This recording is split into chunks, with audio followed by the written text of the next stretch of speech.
Hello to all my gardening friends, Jeff here, and if you want incredible inspiration, you need to join me in the Alpine country. I'm here at Mount Rainier National Park, and I hope to tell you the wildflowers are absolutely exquisite this time of year. By midsummer, the winter snowpack gives way to meadows of gorgeous wildflowers.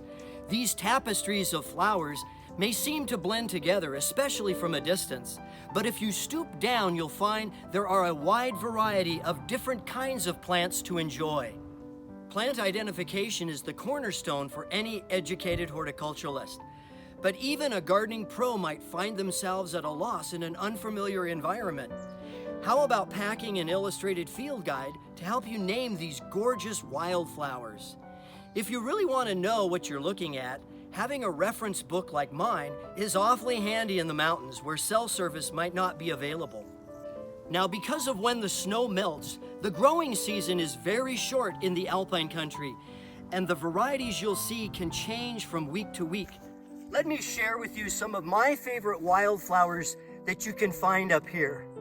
In this wildflower meadow, there is a lot of wild Bistort. I think it's really fun when the wind blows it kind of nods around, but be careful. The fragrance of wild Bistort is not that pleasant. You can also find lots of blue lupin, corn lily, every part of which is poisonous, pink and lavender colored varieties of Aster, my favorite, Indian paintbrush, western Pasque flower, also called bottle brush when it bolts and the seed head emerges, beargrass, Spirea splendens, the alpine variety of Spirea, Pearly Everlasting, Columbine, and Arrowleaf Groundsel, identified by its triangular leaves.